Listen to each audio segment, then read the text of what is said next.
Welcome to Kicks Gaming. This is not Papa Kicks. But I'll let the man himself do the introductions. Papa Kicks, you're up. This is Papa Kicks. Aritas has kidnapped me and is taking over my channel. If anyone sees this, I'm in his basement at the end of the road. His house is blue and I didn't get a... Oh, hey Aritas. I was just recording your intro. I'm excited to welcome Aritas to Kicks Gaming as a content creator. I've always envisioned Kicks Gaming as one of those channels with multiple unique personalities that work together making content. Together we can publish a lot more videos than I ever could on my own. Aritas and I have been friends for almost 2 years now. I'm always surprised at how much we have in common and even the way we approach things like testing and research. We're usually arriving at the same conclusion at the same time, and it's always a happy surprise to see it again. I am confident that Aritas' videos will fit in very nicely with my existing content. Not only are they still informative, but he brings energy and a great knack for when to add humor and memes to his videos that mine just don't. We're going to have a lot of fun together. Back to you, Aritas. Send help right away. I don't know how long he's going.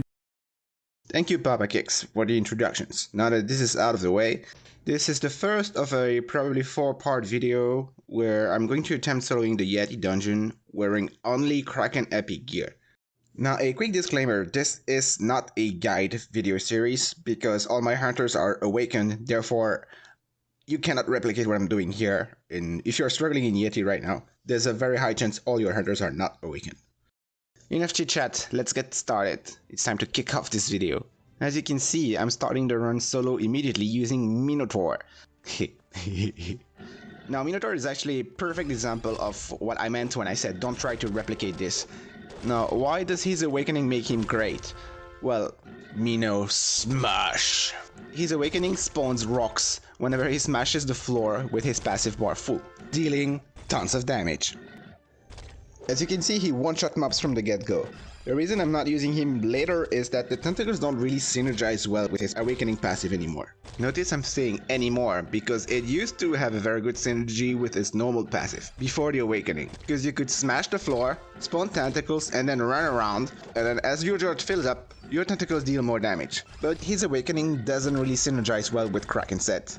You don't really care about tentacles anymore because one attack hits 9 times, and what a tentacle essentially does is adding 3 hits to your attack if you're a single target hitter like pre-awakening Minotaur. So what good is 3 more attacks, Add on top of this, Mino has regen and lifesteal, and you have an unkillable kiting / smashing machine. Go Mino, smash. As you can see here, the boss is taking about 25,000 damage with every charge attack, which is huge. To give you a comparison, Mami would need to be level 10 and have 3 Sorrow perks in total to deal damage. And he's dead. You mess with the bull, you get the horns. Now, for floor 2, I went with Oni. If you're surprised, you should be. The reason I went with Oni is because he has Death Strike, he has Fire, and he has Lifesteal. That make a good combo to clear the mobs without having to worry too much.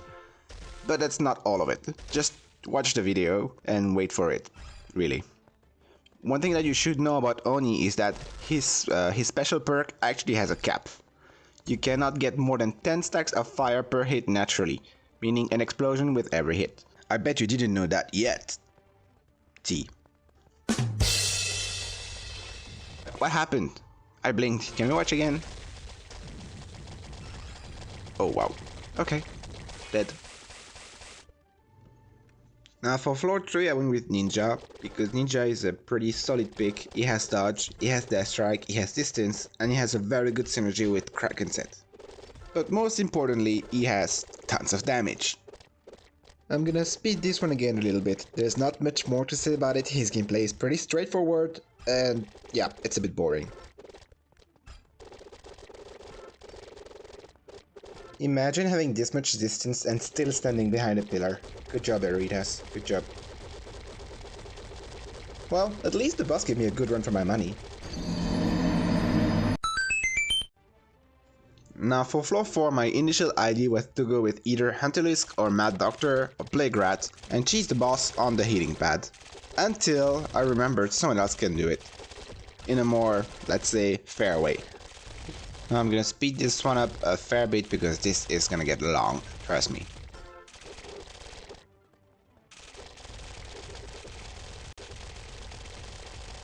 I knew I would pass because it takes about 12 seconds to chunk 10% of the boss's HP, but with 100% lifesteal, Vlad is just unkillable. In fact, Vlad was already used back in the day when Yeti was the endgame dungeon. People in Kraken set would bring Vlad, and then the other person would bring a super strong DPS that doesn't need much leveling. Level 5 would be my most arguable pick so far, but I went with Grey Wolf.